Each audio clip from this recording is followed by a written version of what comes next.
Hello and welcome to the Point in Progress podcast, episode 4, your one-stop shop for news, recommendations, and some spicy takes. Join 5 friends across 3 time zones and 2 countries every week as we discuss all the things we love while still thinking critically about them. How's it going, everybody? I am your host this week, and I am joined by Fee. How's it going? It's going. I feel that for sure. Frank, how about you? It's going pretty good. I have a burger. Hell yeah. Super professional. Love to see it. Harv, how you doing? I just love you just bring the burger up. I have a burger. I'm doing well. We're chilling, we're hanging out. I'm doing well. It's been a long week, but this is one of my favorite times of the week, so I'm excited. Hell yeah. Let's get into it. Mario, how you doing? I'm doing okay. I finished a burger, so we're all caught up there. So to keep the trifecta, I think it was probably my 3rd burger this week. It's very bad for you. I had a burger last night. We're just burger party, apparently. You know what? As you do. Mario, Yes. Speaking of you, you've been busy this week. What have you been up to? Yeah, I've appeared on 3 separate shows this week. Of course, I appeared on the patch notes. Copyright infringement. We're sending a cease and desist to you, Cesar Torres, for the copyright. But yeah, it was a new show.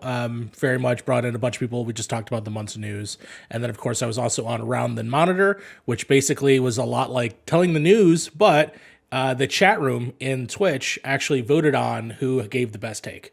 So we actually were awarded points by the end. I won't say who won, but it's pretty obvious. And then lastly, I will be on the Nerdy site to talk about WandaVision, the whole series, for their site. So I'm excited to talk about them on the Disney Plus show. Yes, Harv? That's awesome. You were also on The Grind. I saw that episode. Yes, I was. I think that was last week. Yes. I think that was on last week, right? Yes. Yeah. The Wave Point boys brought me on to The Grind.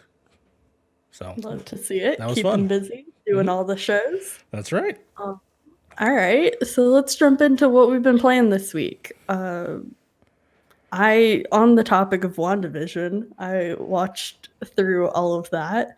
I have lots of feelings, not mostly positive, but we'll save that for another show. I know we were talking about discussing that. And then I played a bit of Fallen Order on EA Play or whatever it is. It's part of Game Pass, so I jumped into that for a little bit, but that's all I've been up to this week. Frank, what have you been doing? I finished Mafia 3. I don't hate it as much as I hated it before, claps. but I've now finished the whole Mafia series, and I've officially become Italian. Okay. Okay. What's the Italian staple that you have? Not Italian. Yeah. No, I'm Italian. It's like e-girl, but Italian. I now go around and shake people down for their money, and if I don't get money, I bring home the kneecaps.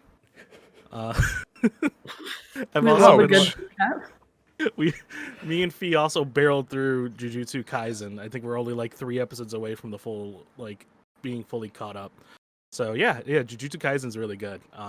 If anybody here likes shonen anime, I know Mario's starting to get into the shonen vibe. It's really good. I like it. The animation's beautiful. And that's really kind of about it for this week for me. Fee, other than Jujutsu Kaisen, what have you been up to? I've been playing. I actually played a game this week, guys. What? Golf clap for Fee. Golf clap. Was it on Stadia? I played a new game that. No. Ooh. Oh, not Stadia. It was on Steam. Where is Fee and what did you do with her? I played a new what is it? Oh my goodness, Devolver Digital game called Loop Hero. It is absolutely I personally really like it, mostly because it checks off all the boxes for me. It is a roguelike RPG where you are set in this kind of like fantasy world where everyone's waking up from a very weird amnesia. It kind of gives me almost like a Berserk vibe because you go through the main character doesn't know that he has amnesia, and I'm blinking at the same time because I have an eyelash in my eye. Oh my god. Anyway, so you play this character. He doesn't know that like where he is, what has happened, and neither does anybody else. But your character kind of goes around in a loop, not knowing that he's going around in circles. And each time you go around in the circle, you get more items. The creatures become stronger. Each time you kill a creature, you get more items, as well as you kind of remember a little bit more of the actual area that you're in. And then the really messed up part is once you realize, like, hey, I need to kind of retreat for the end of the day, you don't actually go back to the same map. You go to a brand new map the next day. And so you have to constantly try to remember where you are and what's happening. It is really great. It kind of, like I said, kind of gives me like a Berserk vibe because of everything that it looks, almost like a Castlevania as well. And by Berserk, if you've seen the anime, it is completely messed up, and it is essentially a fight against the clock to try to save the world before everything is consumed by darkness. This Wild. kind of reminds me of like a roguelike kind of game, right? So you start over Yeah. every single time, but you keep Yeah. you keep your gear, or you keep some sort of gear, and you just do the same loop over and over. You don't even keep gear. What happens is once you finished off the day, you get specific like locations that get added to your deck. And then each time you fight an actual creature, you get that particular location. So one of them is the grove. So each time you find a grove, you put it on the actual path that you're going on. And every 2 days, a wolf comes and appears, and then you have to fight the wolf. And each time you walk through the grove, you get items that you can take back to the camp. And you're the only person that can leave and come back to the camp without disappearing completely, and everyone actually remembers you.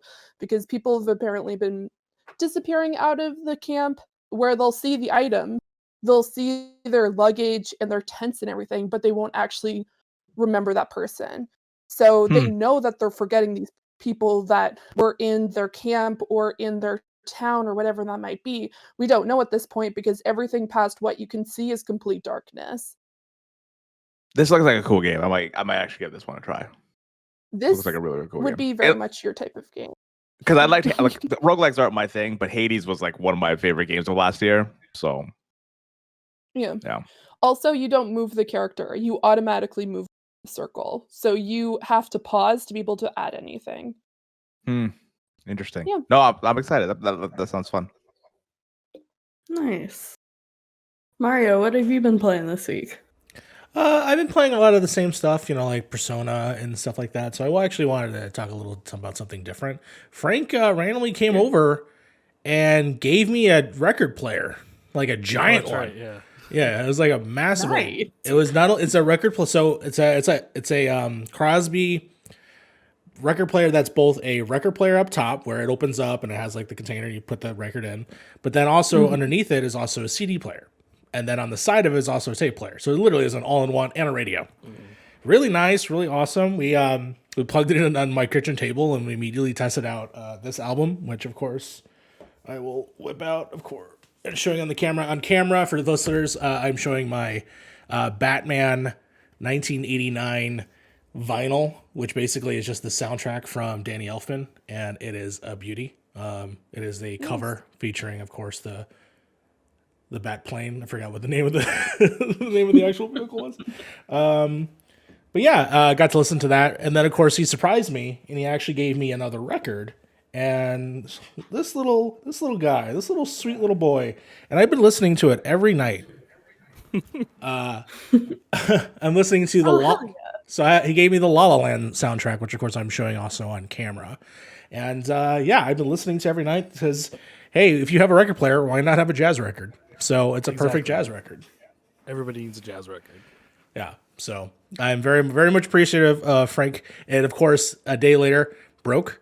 Yeah. I will mention that this record player I found at a thrift store for like $5, and it was broken. Damn. It was like nothing was working. You couldn't even get the thing to turn on.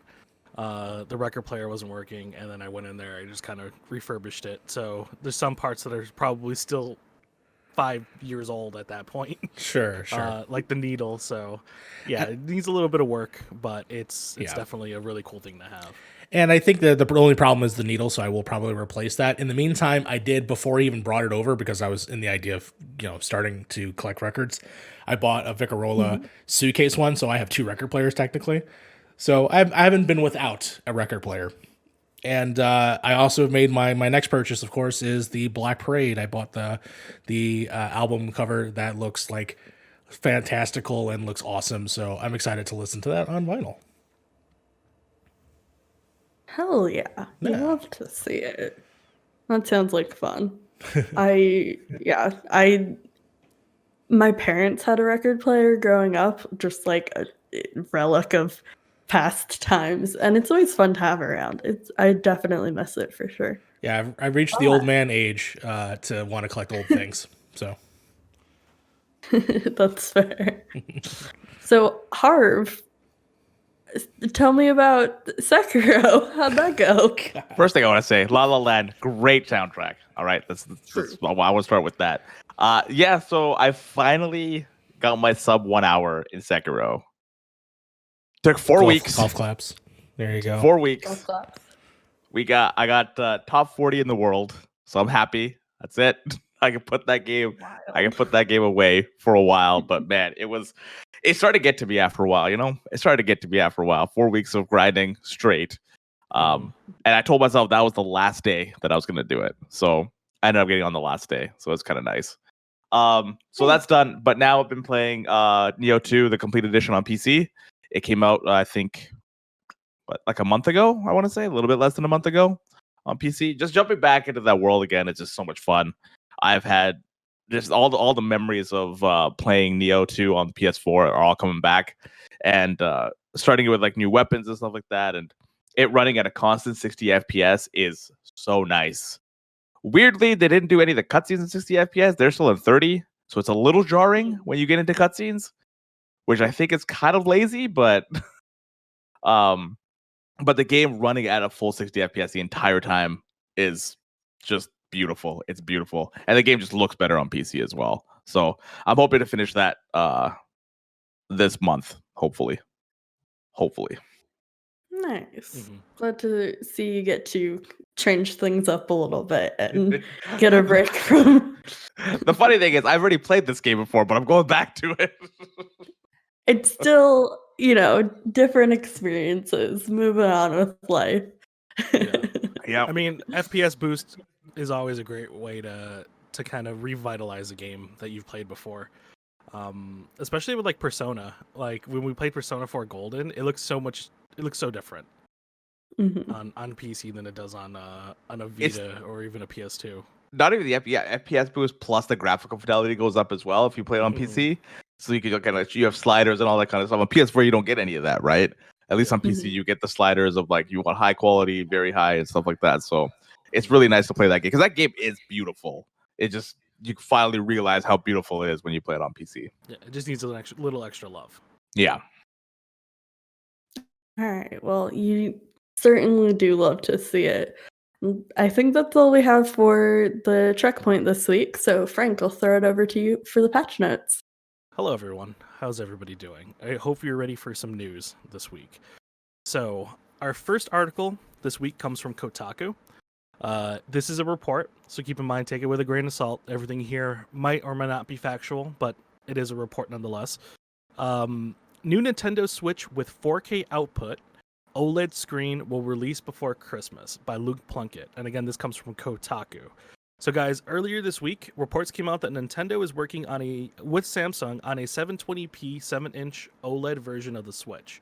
Reports also indicate that the Switch will also get a resolution bump in dock mode with a 4K output instead of 1080p. I didn't really see this, but no other reports on if the quote-unquote Switch Pro will receive a boost in terms of performance. but it's likely due to because it is going to have 4K output, so it's going to have to have a little extra boost to do that. So what do we think? What do we think of a 4K Switch Pro? I mean, this is what I want. I wanted Nintendo games in that full resolution because one thing that I love about gaming, and specifically abstract gaming and colorful gaming, is the fact that it pops whenever you see it on screen. Like, there's a game I was playing this week called MacKinnon.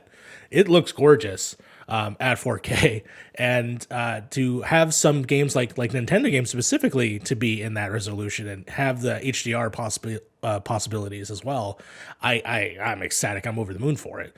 Now, am I upset about it being able to be 720 on the go? No, I'm actually not, because it kind of makes sense. You're gonna have to make some you're gonna have to make some what is the word I'm even trying to think of? Sacrifices. You have to make some sacrifices to make this thing work on the go, because at the core of it is still an on-the-go platform, and the battery life on a 4K thing, it's probably going to burn the hell up. So for it to be still at a 720, I understand. I do love the fact that supposedly the screen is going to be bigger, 7-inch OLED. That sounds awesome. But yeah, I as someone who loves games that like Nintendo, I'm excited to see them at the highest resolution possible. Sly, I know you bought a Switch. What do you think about this?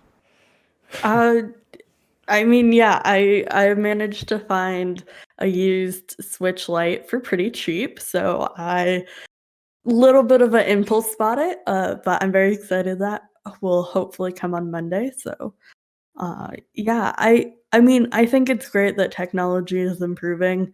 I don't really care too much about having the newest and best thing, but I know a lot of people do, and a lot of people are very excited about this, especially people who have those OG 4-year-old Switches are probably looking for a little bit of an upgrade at this point.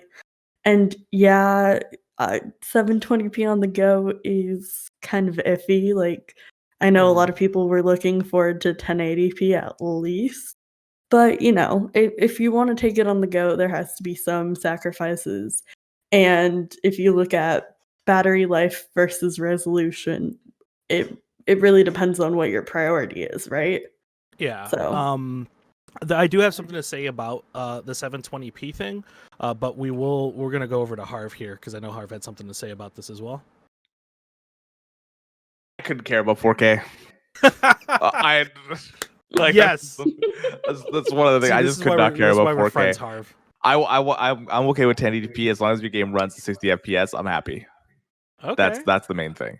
Okay. So, I like that they're doing a Switch Pro, because I think they're like Mario said, the games are beautiful. Like, you look at like Zelda, you look at Mario, and you look at like Fire Emblem and all these games. They're beautiful games. And like seeing them in like a 1080p or a 4K, it'll make them pop a lot, right? Okay, before we keep going, I'm getting feedback from you, Sly. Sorry. Yeah, from the sorry. speaker. Yeah, sorry. I was like, how do I hear my voice still? What's happening right now? I don't want to hear my own voice. I don't like my own voice. I hate my own voice. You host a podcast. How do you hate the sound of your own voice? Hear it yourself. I know. I mean, I have to when I edit it. Oh yeah, true. So, yeah, when it comes to like the 4K, I'm like, it's whatever to me. But like, as long as we're getting 60 FPS for those games, I'll be really happy. 720p on the go is fine, because I rather have battery more battery than to have like a smaller battery but with higher resolution, because it is on the go. Like Mario said, it is an on the go console. So, I mean, this thing looks cool. It looks neat. I don't think I'm gonna upgrade my Switch. I think my Switch does its job right now, and I have a launch one. So I play my Switch once every year, maybe. So it's it is what it is right now. And Fee, I know you had something to say too as well. And I swear to God, if it's about anime. She just mutes I'm herself. just joking. She's just like backs away, like, okay, I guess there goes that. There goes my argument, guys. No. I definitely understand the price point and why they're specifically cutting down the graphics. I think my only a little bit irritation about it is, like, and saying this as someone, like, as my day job, I work in mobile. We see a lot of phones that are specifically around this particular price, like, and it's not like we're not talking about flagship iPhones or Samsungs, but you're seeing, like, these kinda lower end phones being able to run 1080 and be able to play things like Genshin Online, which Genshin typically runs at about 1080p, and that's mobile on a cellular device, with batteries that are around the same amount that you would probably be seeing on a Switch. I don't know in particular how strong the actual battery is going to be, and I understand kinda going from, like, if we wanna be able to charge this new Switch at this particular price point, we have to find some way to kind of, like Mario said, make some sacrifices. But I think that the difference between 720 and 1080 on the Switch when you're playing isn't enough to be like, "Oh my god, I'm not gonna buy this," or, "Oh, like, F this console." Like, that's definitely not the case, because you're seeing when it comes to handheld consoles, they're doing a fantastic job. But in comparison to their cousins, which is the cellular device or a tablet, you're looking at, like, a little bit of an issue there. But like I said, with the prices that they quote unquote think it's going to be, I can understand why they made that particular reduction in quality. Am I going to buy it? Probably, because I have the older version of the Switch and I love playing on my Switch when I can.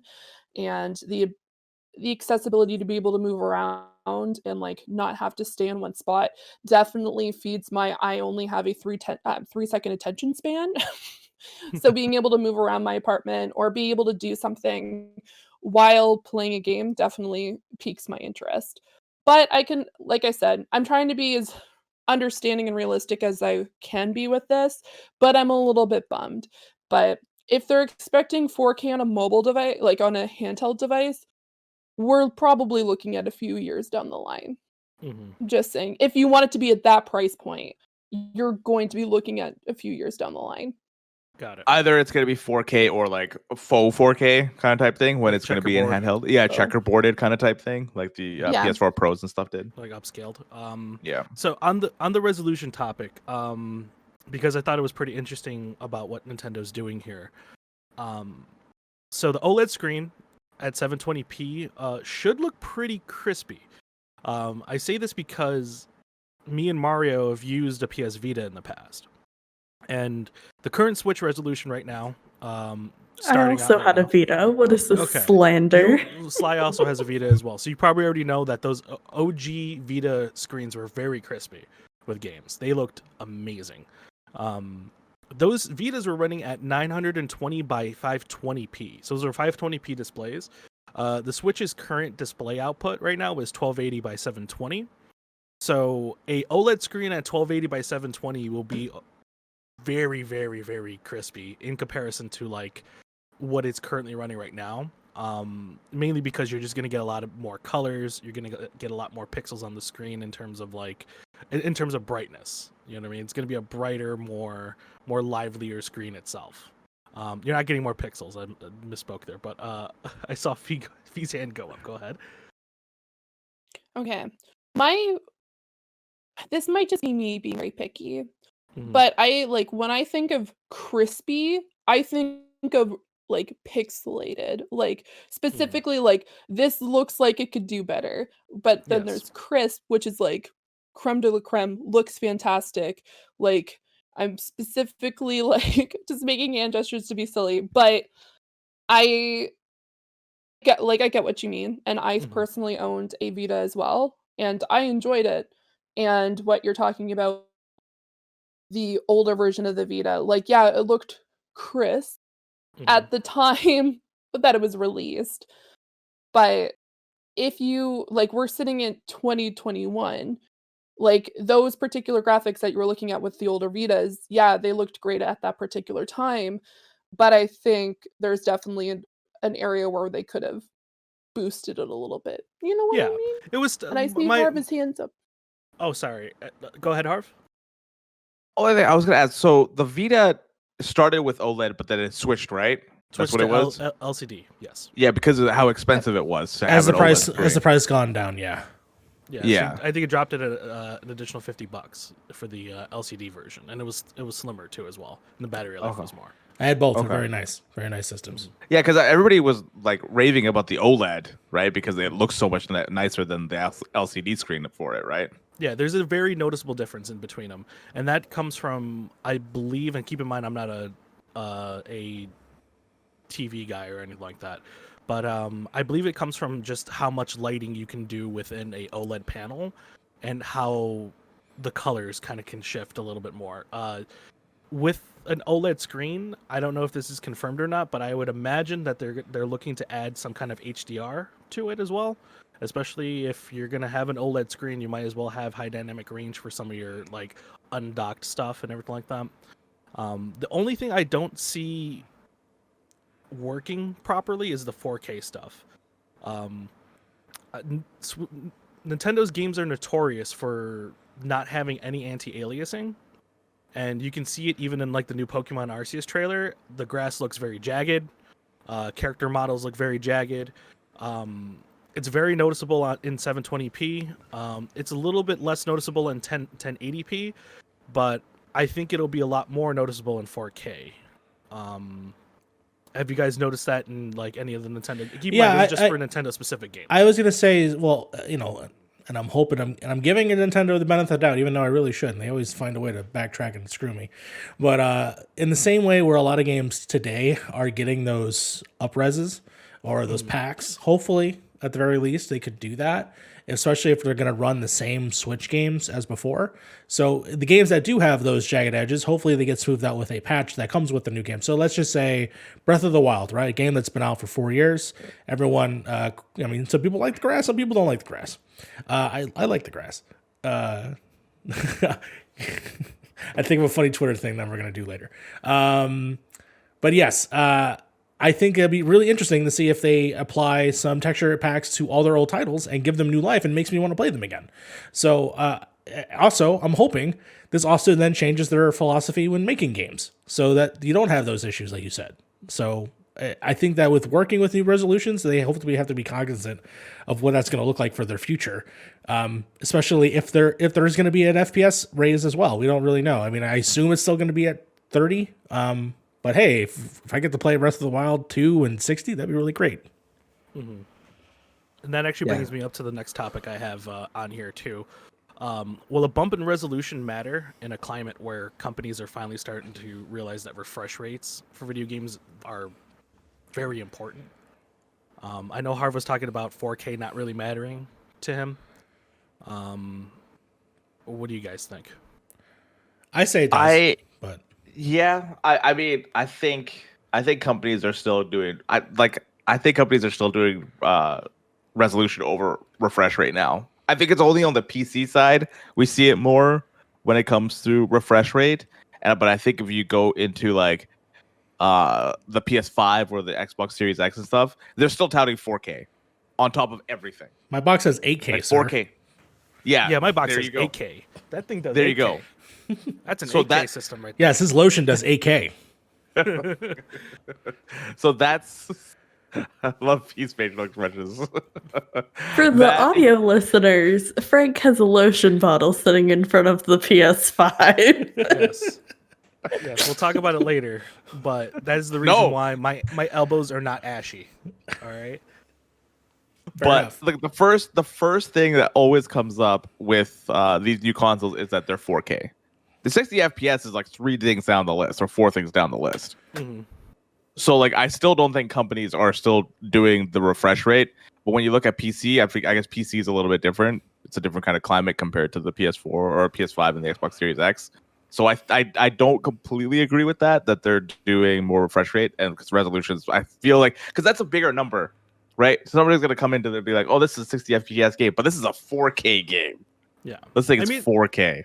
I mean, in the sense of just like, if you notice recently, Final Fantasy VII is getting a 60 FPS boost. God of War, Last of Us, like all these games that we've played in the past are now starting to get FPS boosts.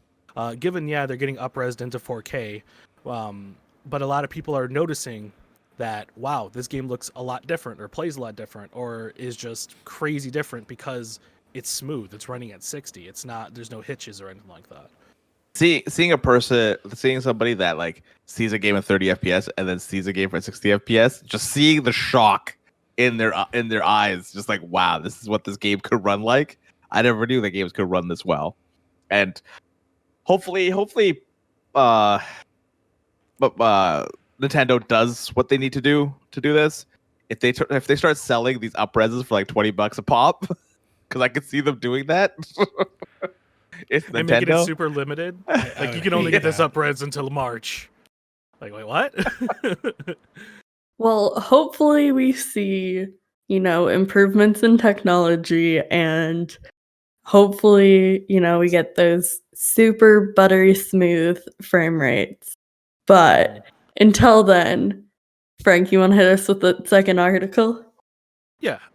So I have here, our second article comes from gamesindustry.biz, and that is Square Enix taps Forever Entertainment for remakes by Brendan Sinclair. So this week, Square Enix has signed a deal with previous Panzer Dragoon remake studio to make remakes based on Square Enix Japan IP. This is just the one IP. This is a little confusing to read, but hear me out. Forever Entertainment will make more than half of the revenue from each remake. Forever aims to preserve gameplay, but graphically overall said IP. It's not the craziest news this week, but so what I'm getting at is Forever is taking one IP from Square Enix and working on multiple remakes for that IP itself. But instead of, they're going to keep the same gameplay, but graphically overhaul the IP. I don't think it's Final Fantasy, personally, but what do you guys think they're working on? I have a list of games on here that is a possibility of them working on. Like I said, I don't think it's Final Fantasy, but what do you guys think? Mario, what are you thinking? I actually would hope that in some aspects, because I feel like it's a game that is lost to time. I'm not able to play it. I know it came out for, I believe, the DS at one point, but a series that I'm very interested in is actually the Chrono series, aka Chrono Trigger specifically. It's a game that has both Final Fantasy elements, but also has like not Dungeons and Dragons, Dragon Ball Z elements that I very much have always been like interested in, but never got a chance to play because, like I said, it came out at a time where I was nowhere near interested in JRPGs or even had like a DS at the time when I think they brought it over. There has been like mobile ports of it, but I've heard they're bad. So I'm hoping that like a full on like graphical overhaul, like almost like in the sense of last week when we saw the Brilliant Pearl, whatever the Diamond, whatever those are. Shining Diamond, Brilliant Pearl, or something. Where it's the same story, just up-resed and better looking, like new sprites and stuff like that. I'm hoping that I can get that as a new adventure for the Chrono series. Second shot up would obviously be Parasite Eve. I know everybody's interested in seeing that again. One thing I'll say about Chrono Trigger: do not put new graphics in that game. Just up-res it. Put it like Octopath if they can. I want an Octopath kind of style for Chrono Trigger. Keep that same like 8-bit look, but yeah, because that's something about Final Fantasy VI, about Chrono Trigger. That's what's so like great about those games, is that they're timeless. Like you can even play them now and they still look really, really good. But it's just what that art style is and what that art style does for those games. So I think doing it more of an Octopath style would be probably what I would want out of Chrono Trigger. And I think, I don't think they're gonna touch Final Fantasy. I think they've got Final Fantasy on lock at this point. I have thoughts about the other stuff, but when it comes to Final Fantasy, but are they? It seems like they're just going like the Blue Point method, right? Kind of up-resing everything, but keeping everything the same in a way. Blue Point messes with it a little bit, don't they? Yeah, they do. They mess with it a little bit in Demon Souls. A little bit. Yeah, but they, like, for instance, when they did Shadow of the Colossus, they've definitely made it more modern controls. So if you are someone that has played it originally, you have that control set, but obviously you have a new way where you play it differently. Oh, did they actually add a second control scheme? Because what I've heard is like the controls are still bad in that game. No, they totally changed it. They had 2 different settings for it.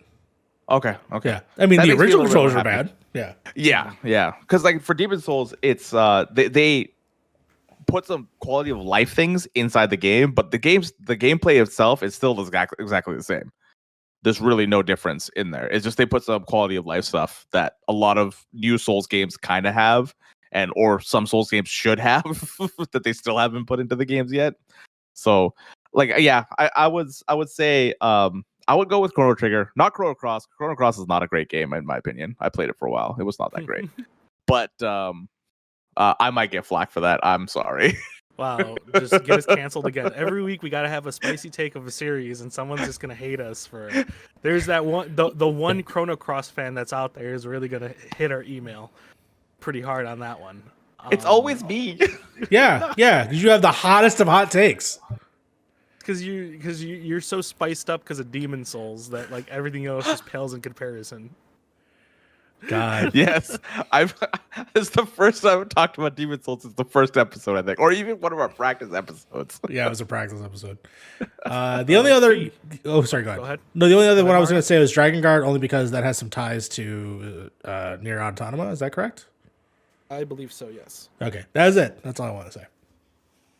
Fee, I know you like Dragon Quest. What do you think about this? Do you think it could be Dragon Quest? Fee's shaking her head no. I'm just shaking my head no.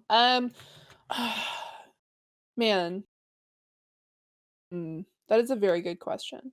I like Dragon Quest. I've played 1, but it's not to the extent where I'm like, I know everything about Dragon Quest. Just because of my limited. So it's essentially the only specific game that I know, like, off the top of my head when I think of, like, Forever Entertainment is Phantom Doctrine, but that came out in 2018. So I don't think they're gonna do anything with that, at all. So you know what? I'm going to pass this because I don't have anything that could particularly Yeah, go well with this particular conversation. no, that's fair. And I tip my hat to you all. Which is why I brought a second question in with it, just in case this were to happen. How do we feel about dang it. remakes? Do we prefer them to new IPs or entries, or would we rather specifically just have brand new games altogether? I have strong Sly? opinions. Talk your shit. So the only time I care about the concept of remakes is when the original games are not accessible. You can't play them in any way. So for like games that are on like older PlayStation consoles that aren't backwards compatible and you want to bring that to new audiences, yeah, sure, great. But, you know, I think from a preservation standpoint, we should preserve these games, make them playable at this time, and make sure they're playable in the future. But I would rather have new games and new stories and more diverse perspectives in games than, you know, the already trodden old games that are out in the world. Fee, you look like you have opinions. Mm-hmm. I do. One, you know what? I'm going to take a quick loop back. I agree that since it's become very popular, I think it might be Dragon Quest. I thought about it. I took 30 seconds while Sly was talking. And you know what? With the boom that they currently have, I could see because they have so many IPs. Like, there's so many different Dragon Quests. It would make sense because they span so far back that they have so many options right now.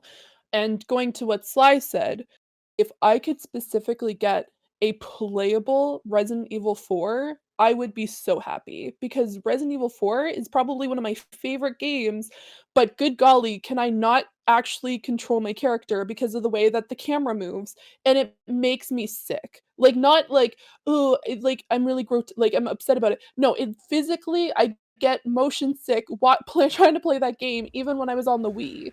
Like, I played it on the GameCube, worked okay, and then went to the Wii, got confused. And so I think having games like that, having the ability to make them more accessible for everybody, or just maybe try to fix some things and then make them graphically like pretty at this point, because Resident Evil 4 has a lot of potential. And I'm going with Resident Evil 4 because that's the first thing that came to my head. But I think that there are definitely things like Dragon Quest. Like, the games are really pretty for their time. And I think if they could bring them into 2021 and beyond, I think they could do really, really great things with it. Because all the protagonists in those games are all in those individual games too, right? So it would be nice to read telling the stories. I know that on the eShop, they recently dropped every single one of the older games, but from their original standpoint, not so much with an up-res or sort of a new thing. So yeah, I could totally see them doing something like that. And I'm excited for potentially next year we might get a Resident Evil 4. So we'll see. I will cry. Yeah. I guess the rumor for Resident Evil 4 is 2023 for it to come out. Sometime in the future, you'll get Resident Evil 4. But I'll take it with a mouse. As long as what Fee would say, because those controls are terrible. As long as they get rid of tank controls, I will be happy. It's not tank controls. Put some respect on Resident Evil 4's name. Resident Evil 4's controls are fine. Resident Evil 4, the game is freaking awesome. It's one of my favorites. 2 is still my favorite one, but 4 is up there for me. It's like probably number 2 for me. I love that game. Respect on Resident Evil 4's controls, okay? All right. That's fine. No. Speaking of weird controls, can be very fighty to you. That transition, though. Speaking of weird controls, you want to talk about the last article there, Frank? Yeah, our final article comes from PC Gamer. A banana can be your next PC controller by Molly Taylor. So a recent patent from Sony indicates that their next controller is a banana. Say the line one more time. I need to hear some emphasis. A recent patent from Sony indicates that their next controller is a banana. There's no whatever. Just whatever. A recent patent shows that Sony is experimenting with using non-electrical devices as a controller, using cameras to indicate what buttons you are pressing. I know this sounds crazy, but hear me out. This sounds like an accessibility dream. Yes. Because if you've ever went down the accessibility controller rabbit hole, it's nice that Microsoft has put out an accessibility controller, one that is very customizable and one that's very, you can do a lot with it. However, it's very expensive. And the pieces that you add to it are also very expensive. I remember joking around one time seeing a red button about yay big for $70, a red button that you would plug into this controller. And with Sony doesn't necessarily have an accessibility controller that you can use with their system. And I feel like this is their way of maybe saying, okay, instead of trying to charge people hundreds of, $70 here, $100 there for certain buttons or certain button placements, how about you use regular household items around you and, whatever's comfortable with you can be used however you want to. Sly, what do you think about this? This is incredible depending on what they're looking at for pricing. Like you said, this is insanely wild to think that you could have whatever works best with your hands as a controller. And yes, the adaptive controller is amazing, but isn't it $250 for the base controller? And that's not even if you need additional attachments to it. And so being able to use cameras that can change the placement of buttons, I have some mobility issues, and so holding controllers can be pretty taxing. If I could have a controller that was a squishy ball, that would be my dream. Just be able to hold it in my hands comfortably and naturally, and be able to use whatever part of my hand is functioning best to that day for a controller. Sounds like a dream. The fact that this might be a possibility is very exciting, in my opinion. Harv, you look like you got something to say about this. No, this is great. This is great. This is it all comes down to cost, right? Yeah, like what Sly was saying, because $150 to drop on a controller, it is very accessible. but it's expensive, right? And when it comes to this, like, also this is just a patent, so we don't know when this is going to happen or if this is even going to happen. Yeah. But if it does, like, hopefully it's a little bit cheaper than the at least the I forgot what the Xbox controller is called that they have. The adaptive controller. Adaptive controller. That's it. Yeah. No, this is awesome. More accessibility to games, the better it is, because then everybody can play games. That's really where I stand on this. Yeah, I mean, of course, with more companies working on more accessible items for consumers, the more, prices go down. Mario, do you have anything to say on this? No, but I do love that I was told to keep it PG in the script. So that's... Yes, because I have another question for you guys. If you can use any inanimate object as a controller, what would you use? Keep it PG-13. You can give you get one F word. You got to keep Mario, for your inanimate object. Please keep it PG-13. If you want to, I don't know. It's just a guideline. I mean, you never play the game General Joust? No, I'm kidding. That's it. That's all I'll say. General Joust. Oh, I remember that game. No, I mean, it'd be hilarious. Obviously, well, not hilarious. I think it'd actually be more accessible if, like, you had something like if you're reading the whole thing was like you're reading a book, like a game about a book, and then you actually have an actual book or some other object that relates to the game itself. I think that would be interesting if we're able to adapt that in some aspects. I know that VR and the Kinect were doing that, but it was all just like you're motioning in it. I mean, it would be great if there was something that was tangible like this. If you're playing a gun game and you don't have a gun, but you have a banana, cool. You have two guns. This is as easy as that. So I think that's pretty solid. Yeah, I don't see how this could be too crazy. If I had them here, I would show you. But I know on like the Rift controllers, like the Oculus ones, it works on cameras, so you can certain buttons you don't necessarily have to press them. As long as you're in proximity, it detects like if you're doing like a this motion or something. You know what I mean? So I imagine with enough your finger like a controller. Yeah. And it does detect it before you even press the button. So I imagine it's doing it through the IR sensors on there. Which is why I think this could possibly just be like a camera that just shoots a bunch of IR stuff, kind of like the Kinect, and just detects on like how your hands are moving and stuff. Harv, do you have an inanimate object you would use as a controller? Bounce bar. Mounds bar? Yep.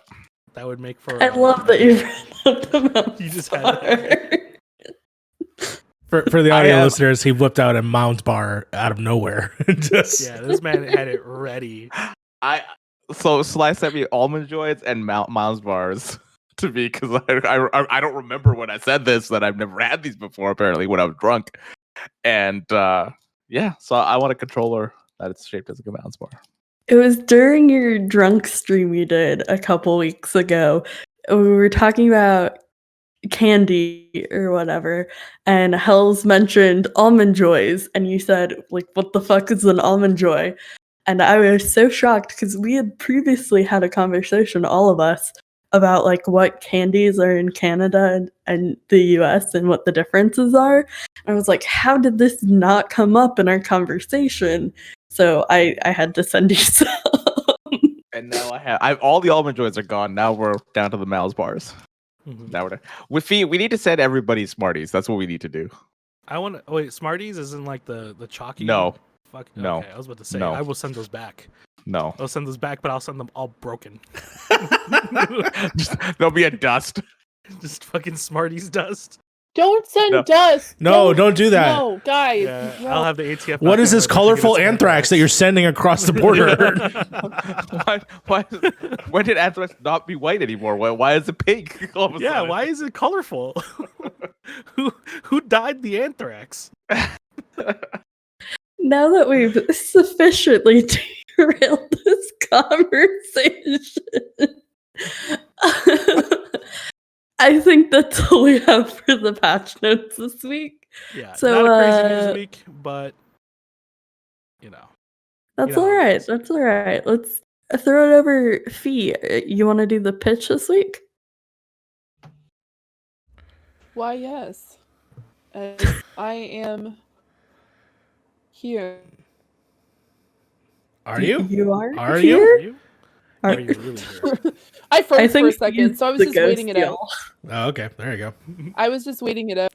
I was waiting out the lag. I'm like, you know what? I'm just gonna sit here and I let thought you it were be. having an existential crisis. That's literally me 24/7. That's not. We don't even question that at this. Yeah.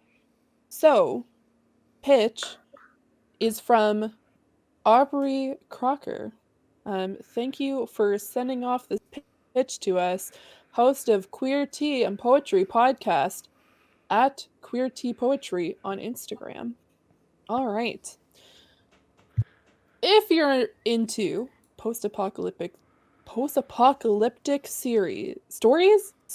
Here, this is how this is going, guys. Stories, then this could be the one for you.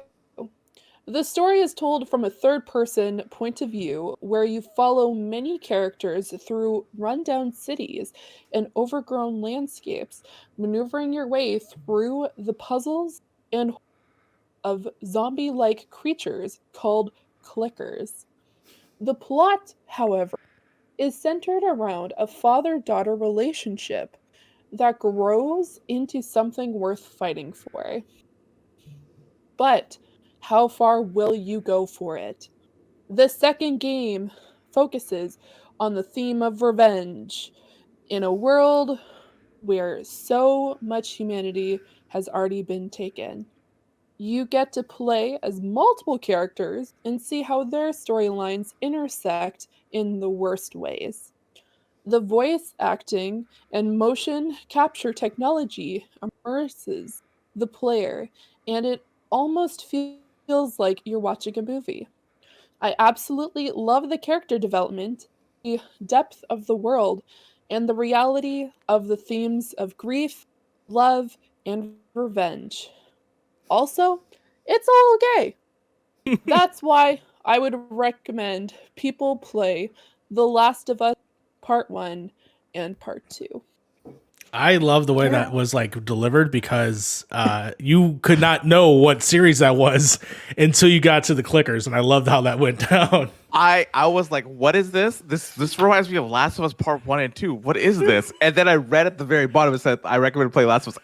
I'm like, oh shit, this is the Last of Us Part 1 and 2. I love it. The first That's few my sentences. bad, because I cut out the first sentence when I copied it into the doc. I I'm personally, so confused. going I was like, is forward- this a pitch for a video game? Because this sounds like Last of Us. And Going I'm like, forward- oh, it's just Last of Us. going forward, I think that's how we got to do it because I was in suspense because even though I knew what it was because I actually read ahead of time, but at the same time, as you were reading, I'm like, you could be no one and not know what this is until the very end, which I loved. So we should definitely keep trying to do that in the future. Yeah, so shout out to Aubrey. They have an awesome podcast about tea and poetry, and it's very gay. We love to see it. And so they recommended The Last of Us Part 1 and 2. Am I the only one who has not played Last of Us here?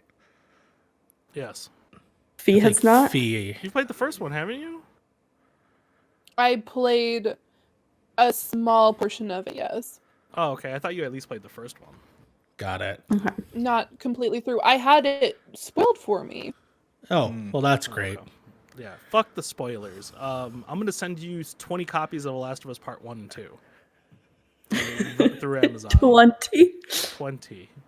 Okay. That's I look forward to my How much is it postman on sale being right very now? confused why I have a large box full of video games. You know what? I will give him. I would like to know why he I will knows be about like, the video you know games what? in your box. That's what I want to know.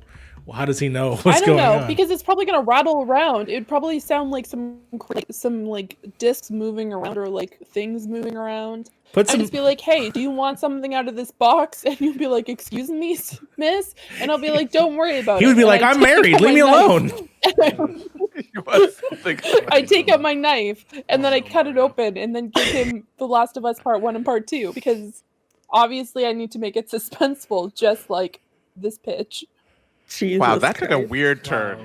That I, took a Alright. I weird thought you were turn. propositioning. Catch it. I thought you were You didn't even catch proposition. it. Alright. I thought you were propositioning the mailman. I was scared. No! Or if he's just going around giving people copies of The Last of Us Part 1. Hey, Well, apparently I'm getting 20 copies of each, so I have to give it out to somebody. she's the Santa $9.99. Claus of The Last of Us Part 1. This is not where I thought this was going to go. Me neither. So on that, We're going to talk about people's I boxes. know that Harv, Mario, and Frank, you have all played Last of Us Part 1 and 2, right? Yes. And so my question for you, I will not play Last of Us Part 2. When it came out, I had a very good friend say, hey, there's some pretty awful stuff with the trans character in this. Like, be careful, because I am very sensitive to trans representation in media. I get very deeply emotionally affected by it. It's not a good thing for me. And when Last of Us Part 2 came out, I did a lot of reading and analyzing on the specific character and how they were portrayed so that I could talk eloquently on the topic. And I just, that's not for me. And I know that. But my question for you all is it worth it to play Last of Us Part 1 as it is right now if I have no plans of playing Last of Us Part 2? Yes. Without a doubt. Without a doubt. 1,000%. 1,000,000%. It honestly might be one of my favorite. It's probably my favorite game of all time, to be completely honest, because it does so much with so little in terms of what they were able to accomplish in the first game, and then I think they just expand upon it a little bit further in the second game. Now, I love the story of Joe and Ellie. At the same time, I can understand the ramifications that it's a dark story. It's a dark story throughout from the beginning. So even when you get to 2, and yes, there are some elements that are rough and are jagged, but that is also what they've set up in this world to begin with. And I think that is if you're going for that, then you're in for the ride. Now, if you just play the first one, because there's some stuff in there that's also pretty tragic. I mean, there's some child bride stuff happening in the middle of the game. So it's like, it's a dark, dark world in the same way as like The Walking Dead accomplished so early on in the comic book specifically. So I would say, yeah, if you are interested in these human and dark and wonderful stories, as well as these hateful stories, because there's a lot of that in this series, I still think that it's an experience to be had, and I think it's more of an experience if you actually play it than reading or watching someone else do it. Because I think there's a difference, because you're actively doing it. You're actively experiencing it. And that's why I think that's what makes Last of Us special, as opposed to it being a movie, in my opinion.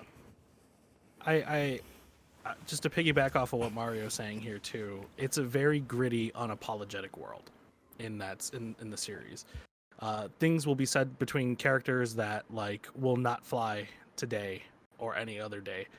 But it's based on a world where there are no rules. The rule is just stay alive any way you can. And it's going to make you ask moral questions like, if I was in this situation, would I do some of the same things that some of these characters would do? I know a lot of people like to rag on some of the choices made in the first and second games. But it's just, it's not necessarily supposed to mimic what you would do as a person. It's to mimic what this person would do in this world, or what these people would do in this world. And it's a world that is brutal and will bring you down to the lowest point as they possibly can. But in a way, that is its charm. I do also want to say the game is hella gay. In terms of Ellie and her development over the course of the 2 games and the DLC. There's actually a DLC that I think, Sly, you could just play the DLC and you'll get everything that you probably would want. You'll get a story that is both beautiful and tragic, but also an exploration of what it means to discover yourself in the Left Behind DLC, which takes place in the middle of the Last of Us game. Overall, and then obviously there's actually a lot more of that theme in 2. And that's why I think it either hits so hard for certain people in both negative and positive ways, because it tackles those issues and I think in an interesting way, especially in a mainstream game that not like Halo Chief is not going to come out as a character that is, the typical gay character, right? It's not Marcus Phoenix, but Ellie as this character in a mainstream game, I think is wonderful for the series. One thing I'll say about this is so one thing I love about video games is character development, right? It is probably on the top for me when it comes to a video game, and how the world around them shapes how they develop these characters is probably one of the best I've seen in a video game.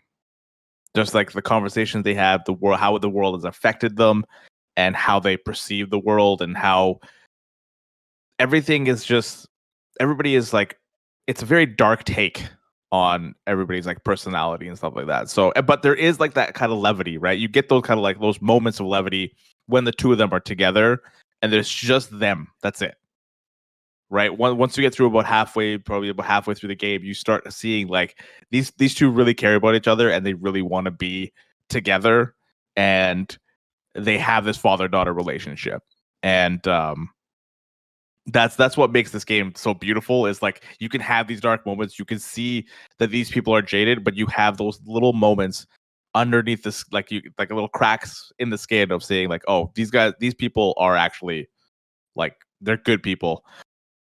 At some of the times they're good people. Glimpses of humanity. Yeah, exactly, because it's hard to have that in a world like this, right? Especially in a world like this, in a world that doesn't reward you for doing such things.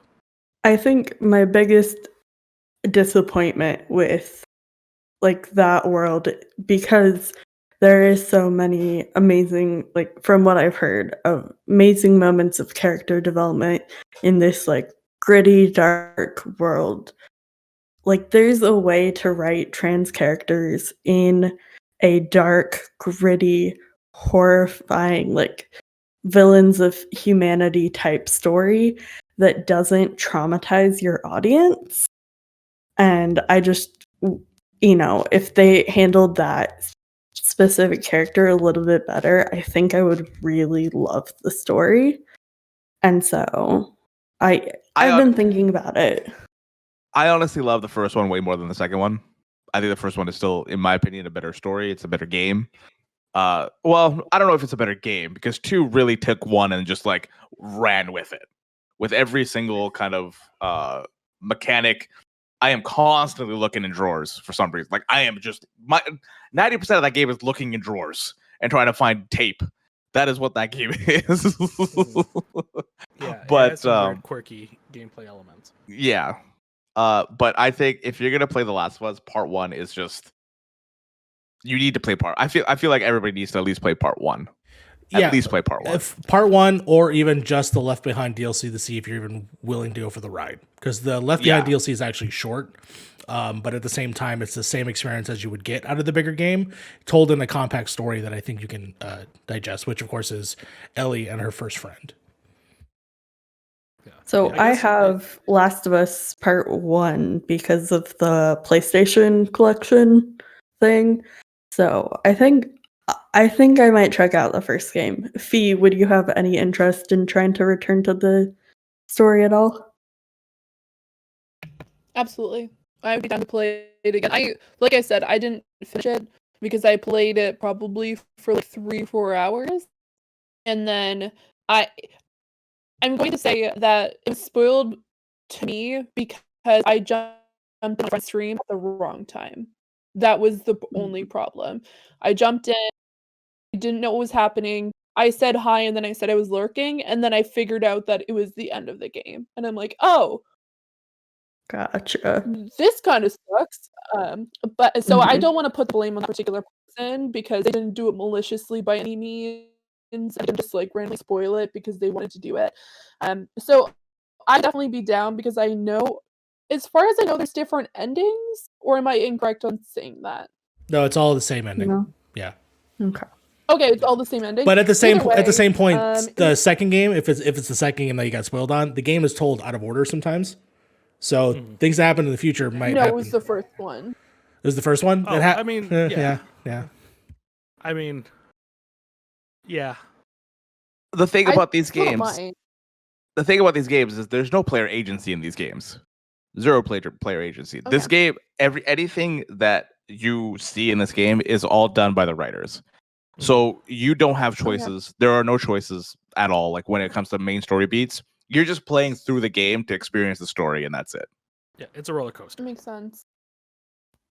All right. So it I sounds do like Fee and I might check it out, and we'll check in next time to see how that's going. What we're thinking. I do have one Yeah. more thing on Yeah, for sure. on like the second game. I played a little bit of Mafia 3 this week, and one of the things you experience in that game is that you play as a character named Lincoln Clay, who is a black man in 1968, right? And if you know the time period 1968, you know where I'm going with this. And it takes place in the American South. And one of the things you realize within that world is that like you're getting called basically everything under the roof. In fact, everybody kind of gets a little bit of it. Whether you're Cuban, whether you're white, whether you're Italian, whether you're black, everybody gets it. And I feel that it depends. Like doing stuff like that depends on the story you're trying to tell. And Last of Us 2, while it does do some pretty shitty things for that, I feel like in a way the developers thought that was the way they needed to tell that story. And in people saying that they believe that, you know, what's said in the game is what their beliefs are, I don't think that's right to say that. I know even Hanger 13, I'm reading like what it says in the beginning of the game. They even say it themselves too. Like they say we find racist beliefs, language, and behaviors of some of the characters in their own game abhorrent. But they believe it is vital to include these depictions in order to tell a accurate story. And in a world where there's no rules and there's gonna be shitty people, there's gonna be bad people,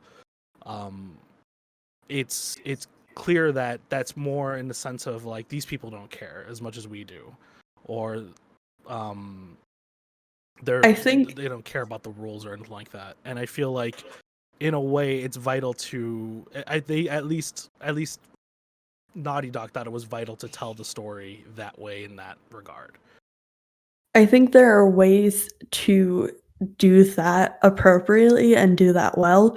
And like you mentioned, the number one thing is telling your audience what they're getting into. Like you mentioned with that disclaimer, like just being upfront and honest and saying, hey, this abhorrent thing happens in our game. Like we don't support it. We want you to know before you get into it.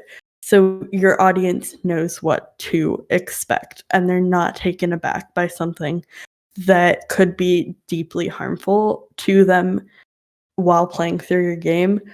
And also just like it's just so important to get the people who have the experiences of your characters involved in the story, because there's so many ways to tell that story in a way that again doesn't hurt your audience. You can make them feel things, you can make them feel deeply, but there's a way to tell those stories without causing them harm. And that's my biggest issue. Yeah, I can understand that for sure. And specifically that character, I wonder how much that actor gave their own input, because they're themselves are portraying that character specifically. So I'm curious if, like, from their perspective, how they put some input, as well as other people that they've talked to. But yeah, fair. All right. That's enough depressing talk. Let's move on to some lighter topics. Harv, do you want to kick us off with a listener question, please? Oh, I got you guys on a lighter topic right now. All right. Thank you guys so much for everybody that submitted questions to the podcast. We really appreciate it. We're going from Discord, from Twitter, from anywhere we can possibly get questions. We do, and we kind of put them in the list and then put them up, and then we kind of pick out of that. So this week we'll probably have time for one question probably this week. But so this question comes from Lucas, not the cat, but the person. Important clarification, because Fee lives with a Luke and a Lucas. Yeah. I would be more surprised if it was the cat, actually. I mean, that'd be impressive, That'd be honestly. very impressive. Very impressive. Yeah. That's a $1 million cat right there. I'm just saying. His question is, what's your dream crossover in a video game? Or what's your dream video game crossover? I want Fee, somebody do you else to wanna- start. sorry? So Fee, do you want to start with this? Because I'm trying to get ideas from you guys. So I don't know. I'm trying to get ideas from you guys. You guys are the worst. Just joking. So I thought about this a lot. Like I have a million different ideas, and I'm saying like from just like regular to the complete obscure. But I think one that I would like really, really like to see, and this is me like, you know what? I'm gonna sit down. Bethesda, and I'm already sit down. Bethesda, I have an idea. You take two of your IPs, you mix the shit together, and hope something comes out of it. And I'm talking about putting something like Skyrim and Fallout together. So you have the magical aspect and having it in a post-apocalyptic, like after the atom bomb came down. So what might have happened is you find out that when the atom bomb came down, or even the atom bomb maybe didn't even exist. Maybe it was specifically a magical fight, like war happened, and now you have this kind of like 1940s, 50s kind of person trying to live out in the what it might be the wasteland. Oh, goodbye, Frank. Are you okay, Frank? Frank, you good there? Yeah, I guess my internet cut out there for a second. Oh, I thought Everybody you just was hated like- my idea. Yeah, your idea is terrible. I had to leave really quick. I'm sorry. I can't believe you Oh my just goodness. pitched me the Elder Fallout Sky. I mean, No, it's a good an idea. because you don't see a lot of like modern kind of magic like stories or games. You always see like it's always like medieval magic. So I think it'd be kind of cool to have something more like present. And it might not even like I'm saying this specifically. It's probably more along the lines of like if I had to make a video game, this is what I would want to do. Because if it had to be like a mashup, it would be like something like Castlevania and Darkest Dungeon because I like creepy stuff, and by all means, I think that'd be kind of a crossover. But I think that'd be kind of cool, specifically sounds- because it. What's up? That sounds amazing. I love that idea. Like a Skyrim meets Fallout. I would play the shit out of that. And you get like cool music, and then do like what is it? Have like specific Skyrim songs, but have it like jazzy, kind of like 1950s versions. You're welcome, Bethesda. You can take this. I just want a free copy. That's fair. Yeah, you gotta pay royalties.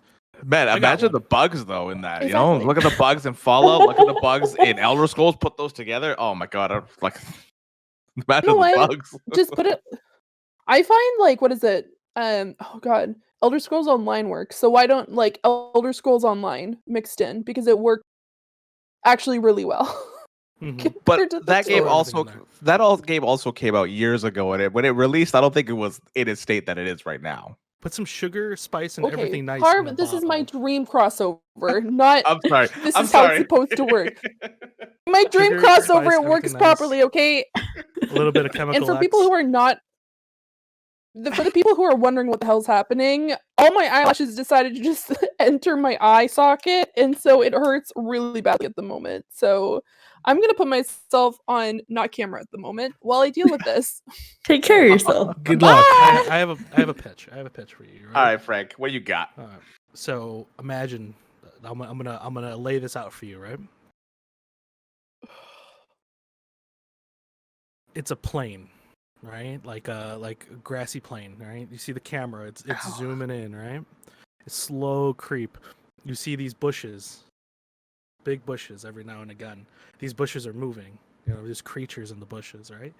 You know what I mean? Slow pain into the field, right? It goes like that, right?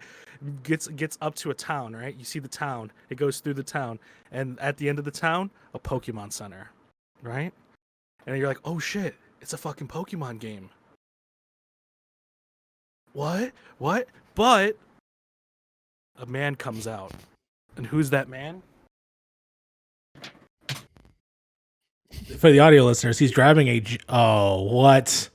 Geralt of fucking Rivia comes out of the Pokemon Center. Frank is showing us a statue of Geralt. What? Geralt of fucking Rivia comes out of the Pokemon Center. That's right, motherfuckers. The Witcher Pokemon crossover. He ain't catching these What the motherfuckers. He's fuck? killing them He's slaying them. this summer. I'm out of this meet. And I'm the Switch Union. Oh.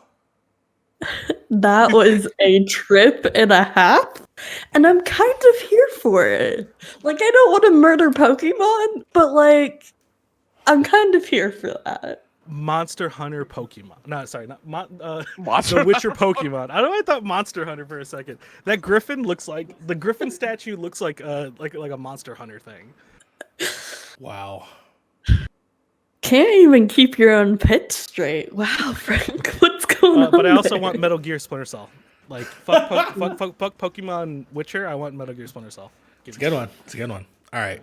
I'm gonna go next. I'm not gonna probably won't tell a huge yarn, obviously. It would be great. All right. It is time for one last adventure. Because the last adventure is not the last one. Nathan Drake has to go on another trip. All right. This time, he asked for some milk. He has to go to the South Pacific or somewhere. I don't know, somewhere cool. He enters a tomb, and he has to team up with the originator themselves, Lara Croft. I knew you were going there. I knew it. I was like, right when you said two. Right when you said two. It's a continuation of the Shadow of the Tomb Raider, Lara Croft, who slowly becomes the original Tomb Raider, as we'll see. But it's both a combination of Nathan Drake, which of course is heavily inspired by Tomb Raider games, meeting the progenitor of that series, Lara Croft herself. That's what I got. That's what I'm bringing today. I mean, those are great. That's a great combination. Not gonna lie. You know, when you put those two together, you can have like a little multiplayer thing, or you can pick one of the two. You know, or they like get split up, and you have to play both of them. Yeah, in they a both way. got to climb stuff. Someone hits with rebar. It's a mess. Yeah. You know, you're shooting some no-name enemies and stuff like that, and some That's bears. right. You're skinning some bears. That's right. As Nathan Drake. I want to see Nathan Drake skin a bear. All right. Yeah, I want to see Nathan Drake get horrified by the fact that Lara is putting ice picks through people's skulls. Yeah. Or you know, Honestly, though. yeah.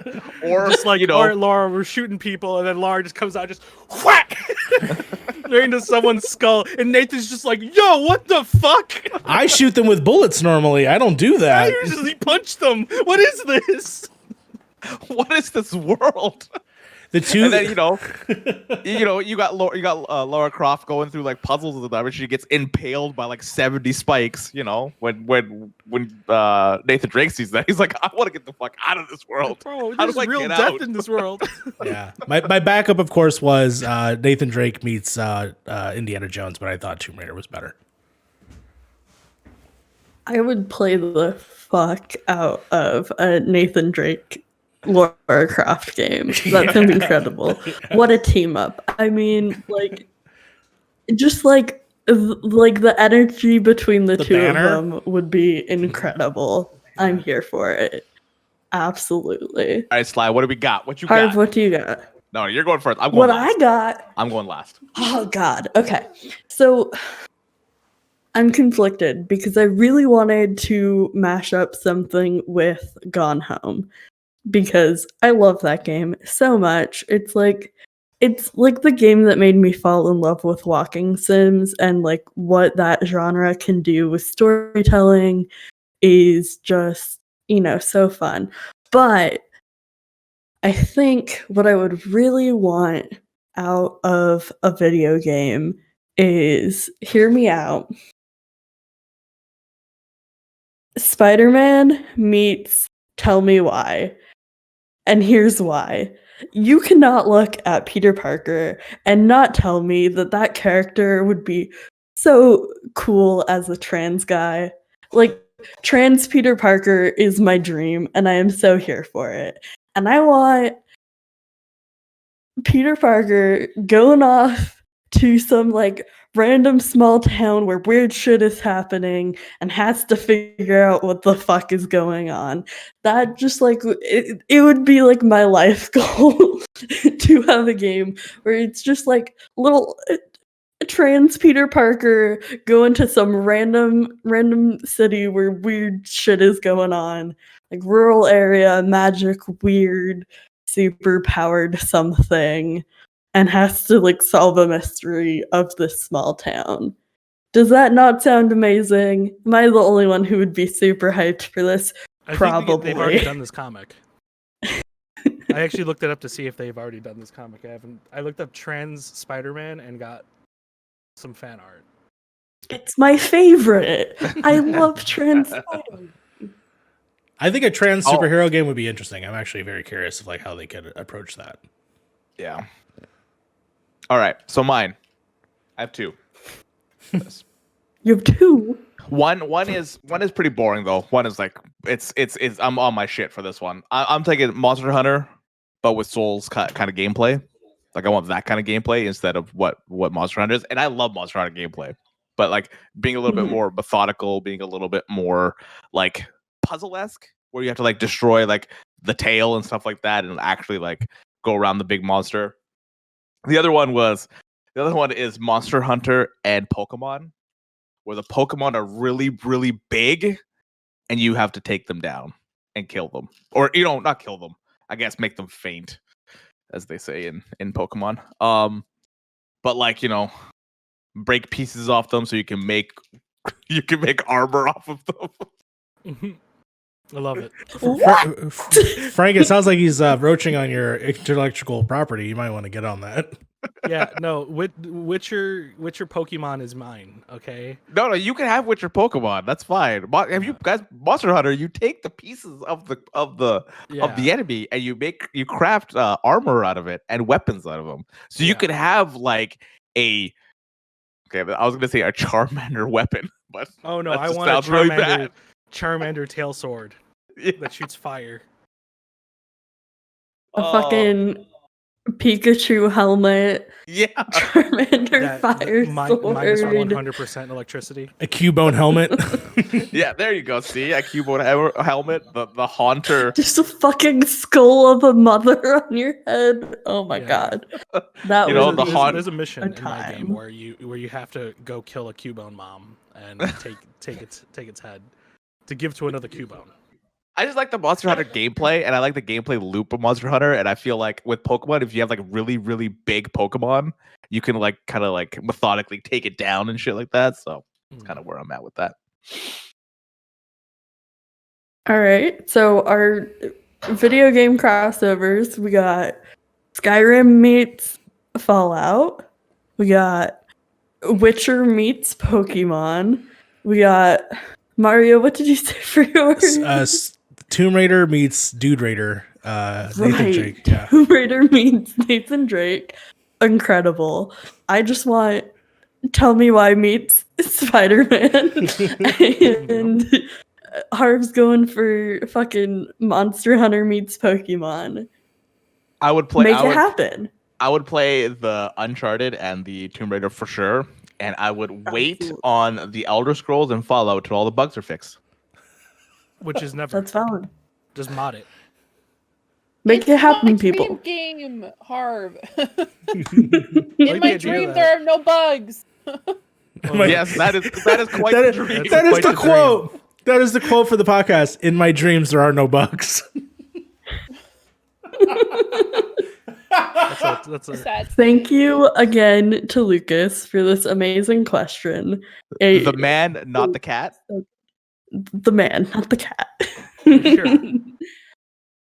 And with that, let's wrap it up, y'all. Fee, where can people find you? Here. I'm just here. I mean, you can find me here. Shocker. You can also find me on Twitter. And next week, I know I said I was going to be on Twitch this week, but I'll get into that in just a second.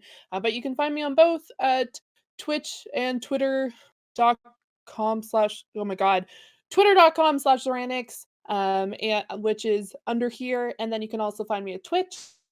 I was going to stream this week. Unfortunately, a friend of the community, and I'm not going to cry when I explain this, passed away due to COVID. His name was Bobby Pauls, also known as the Nintendo Guru. He was honestly, he inspired me in so many different ways, and he was a really good friend of mine. And so I took the week off from doing what I was going to do, what I said last week, specifically because of this. But this week, what we'll do is we'll have the GoFundMe below. We were raising money specifically to help with medical bills. Now it's going to help with medical bills and some other stuff for his family. So yeah, thanks so much for listening to me as I talked about something and didn't cry about it. Thumbs up.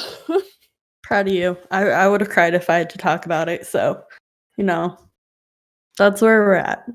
But yeah, it'll be awesome to help, support his family during this, because I can't even imagine, I know how much we're all impacted. I'm going to cry. So let's move on. Harv, where can people find you at? All right. On that note, It's a hard note to come back from. You can find me at twitter.com/beer in the hair. Beer in the hair everywhere except YouTube. Beer in the hair gaming on the YouTube. I just finished putting up a podcast today with F&H Paul, who is part of the Kind of Funny community. He is a military guy that is over in the UK and making content. And you can see that on that's the 4th episode of Within the Beard. You can see that on YouTube. Really, really cool guy. He's for the last 3 or 4 months of getting to know him and stuff like that, and he's a really, really nice guy. Other than that, yeah, that's where you can find me. Beer in the hair. That's pretty much everywhere. And on TikTok. I made my first TikTok video, guys. You're on TikTok? Why didn't you tell me this? Oh my god. First TikTok video. I'm very excited. It got 500 Mario, you're also on views. TikTok. Where else can people find you? You can find me at that Mario Rivera on almost every platform. I would only add me on Twitter, because if you add me on Instagram or Facebook, I will not accept it. You can find me obviously at youtube.com/thatMarioRivera, and right here on youtube.com/pointinprogress. Thank you so much. We reached 100 subs and made it 30 days. We are officially titled Point in Progress, so it's so exciting. Thank you. Thumbs up all around. Frank, where can people find you? Find me on LinkedIn at Frank Villagomez. Fee is holding up Harv's TikTok. Love to see it. You can find me at Twitter at VenomunfitSnake. And you can find me here at Point in Progress, where I am a registered firearm owner. You're not wrong, but okay.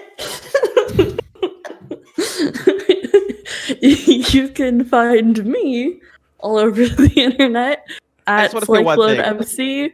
Sorry, I just want to say one thing. The way you looked at the camera when you did that, just a deadpan into the camera. I'm like, I am a registered. Are you a registered firearm from that lotion in the background? You know what I'm saying? You're popping that off every now and then. I rub my lotion on my guns like I rub my lotion on my elbows. You gotta keep them non-ashy. Enough. Don't put lotion on your guns. Anyways, as I was saying, I'm on the internet at SlyCloneMC. Don't expect to find me anywhere until after finals. We're struggling. It's fine. Thank you so much, everybody, for making your way through this. It's been a chaotic episode. I'm here for it. I love it. This has been a wild ride. Thank you again, everyone, for supporting us on YouTube, on Twitter, on all the platforms. It really means the absolute world to us. We've made it a month. It's so very exciting to be here, and I'm just so proud to be doing this with my friends. With that said, progress has been made. Nice.